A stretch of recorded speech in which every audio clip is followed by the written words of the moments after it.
this would be our resident Celtics fan, Dudley Dawson, joining us, who I imagine when you sat down to watch last night's game, it was with the thought that, hey, you're just going to enjoy watching your team for the last time this year. And turns out, Dudley, there's at least going to be one more last time. Yeah, a little Celtic pride shown last night. Jaylen Brown stepped up. All the other guys did too. You know, it's going to be tough to win 3 in a row. But you don't give up till it's over. And, you know, I would like nothing else than to shut Stephen A. Smith up. I agree with you. You don't give up till it's over. Who's going to have to step up then other than Jaylen Brown? You know, is it Pritchard? Is it Kristoff? Because I don't know how you feel, Dudley. You watch a little more Celtic basketball than I do, but I think Jason Tatum's a top 5 player in the NBA, so you lose a guy like that. Who do you think is going to have to step up? Well, I think Derek White is probably going to have to be the guy. He's both, you know, great defensively and offensively. He's had really big games this year at different times when Tatum's been out for various reasons. But I tell you what, if I had to pick somebody overall, it might be Kristaps Porzingis, and I'm not sure he's capable of it. He didn't get to play in the second half last night because he couldn't breathe. He's had some respiratory illness thing, in which he missed 8 games coming down the stretch. It's a walking winded team, but you know, at least last night I got to see him show some pride. Well, that's good. That's good. So I want to get into Arkansas basketball a little bit here. So there was standing room only at Fassler Hall in Little Rock yesterday for the Razorback Roadshow. John Calipari and Kelsey Music were the featured guests, along with Hunter Yurachek. And Cal, in the post-session media scrum, I guess, if that's what you want to call it, was talking about Boogie, and you know, we'll see. And when I hear we'll see, and I just don't expect that he's going to be back at Arkansas. I expect he'll be somewhere else in the SEC. I know that there's still an outside chance that Boogie comes back to Arkansas, but I don't even know why. Look, I think Boogie's a really good player, but it isn't his position spoken for right now, and you don't need a third point guard, do you? Yeah, I'm sure you take him back, but I don't know if you can come up with the so-called $7 million or whatever it is that Florida is you know, purportedly waving out there. And Mike Miller, obviously the former Florida star and NBA guy, is his agent, and you know, we'll see what plays all that. If you get him back and he plays you know, I'm sure he would play a nice role, but it really looks to me like he planned on Boogie not being back and went ahead and finished out that roster with guards that he wanted.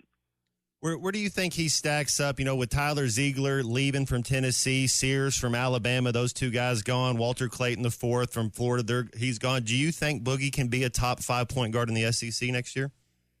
Absolutely. You know, whether he's playing for Arkansas or Florida or whoever. I mean, we saw how good he was at the start of the year. You know, they did make a run without him, and, you know, that's a testament to what they did toward the end of the season. But, yeah, he's really, really good. And he's a guy that really, at the first of the year, before he got hurt, he was being put in these first round of the mock drafts. So I thought he would end up going there, and, you know, there wouldn't be any question about it. I think I said that on the show one time. But now, you know, it's amazing, guys. You can make more money at college sometimes now than you can in the pros, and it's nuts. It's easier on your body, less stressful. You don't have to play in the Chesapeake Bay League on a 2-way contract. One of my favorite players that I think can be a top 20, top 25 player, could be a lottery pick next year, Carter Knox. What do you think? Do you think he goes to the draft this year? Do you think he comes back and he's a Razorback? You know, I think he's going to come back. I wouldn't be surprised if he does stay there, but I do, from what I'm hearing, I think he's going to come back, and that money's already been allotted, or, you know, put ready for him, I guess, however we want to do it. But he's getting great info. Went ahead and, you know, was playing in the combine and stuff, and he'll know what he needs to do. Now, I say that his family has made some interesting decisions over the years with his older brother and all that, so we'll see how it plays itself out. But I do feel like at this point, from what I'm hearing, he's going to be back, and that just makes Arkansas even stronger. What about Adu? Is it going to be by the end of the week?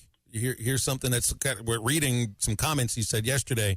You know, they're looking to get information and, you know, other people's input, and sounds like maybe by the end of this combine we'll have a sense of whether or not Adu is staying or coming back, and that's with a month still before he would need to come out of the draft.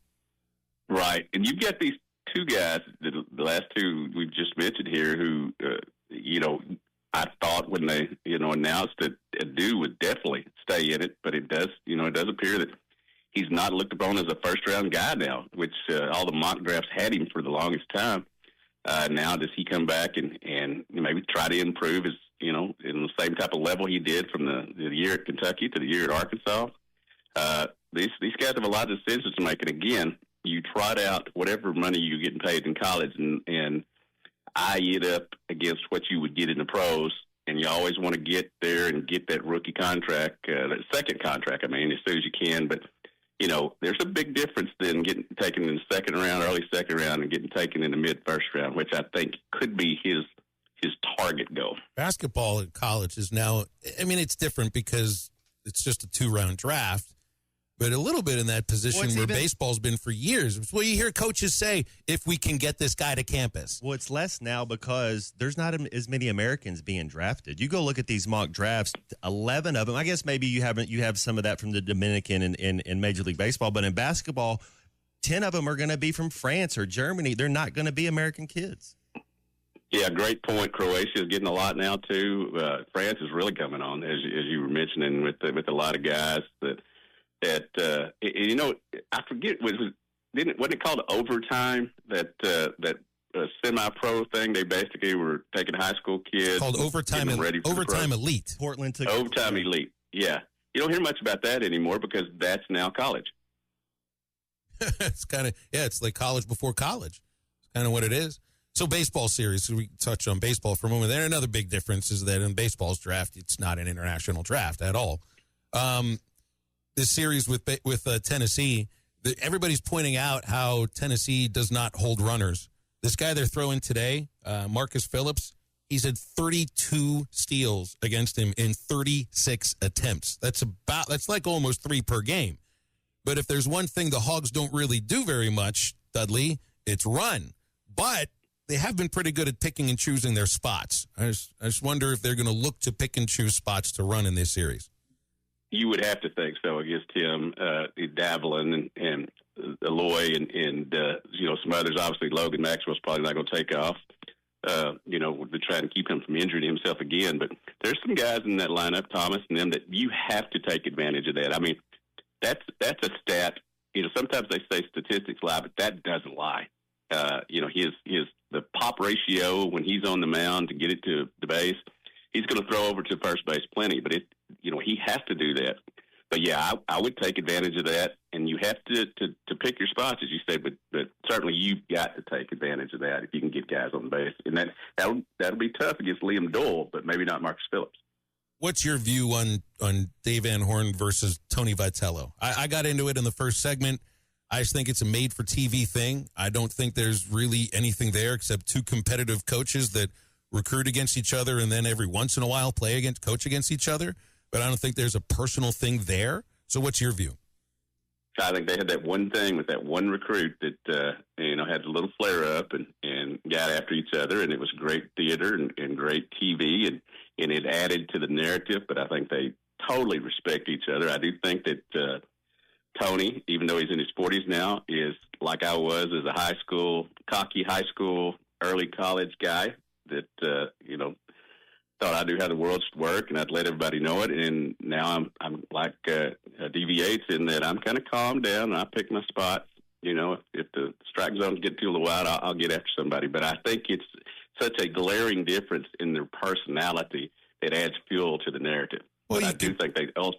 You could probably put them together in that remember that Chick-fil-A golf tournament we were talking about where you get a couple of coaches that are they did not put Coach Nutt with Malzahn, of course. But you could put Tony and Dave Van Horn together on a pairing and it would be just great. Here's a pairing that they need. That tournament would be Thursday, Friday, and Saturday too, wouldn't it? It would have to be. That's right. So here's here's two coaches that I'd like to see them put in a room together with just the two of them and say, all right, you guys start with a handshake and words and then go from there. Brett Bielema, Shane Beamer, because they didn't really seem to appreciate each other in the bowl game. Yeah. I like Shane Beamer. He and I had a dust-up 2 years ago, and I asked him a question in the post-game thing that he didn't like, and and it wasn't a bad question. It just he didn't want to talk about how Rocket Sanders, how he did. He called me the next Monday and apologized, and I like him, but boy, he can get fired up, and we know Coach B. He's the kind of guy that he's a good guy overall, but he's the kind of guy that if he wants to rub you the wrong way, he certainly knows how. Maybe there's a little bit of like Tony Vitello and Shane Beamer in each other, just in the idea that Gotcha. I think they get overrun by their emotions sometimes. You talk to Tony off the field, he's mild-mannered. Like, I mean, yes. Yeah, he's a cool, chill kind of a guy. But when it comes to coaching baseball, he's as intense as it gets. And yeah, you know what? Dave Van Horn's the same way. He was the guy in that tunnel with Morgan Wallen when he came out there at Neyland Stadium when he was there. He was the calmest guy of the four in that tunnel.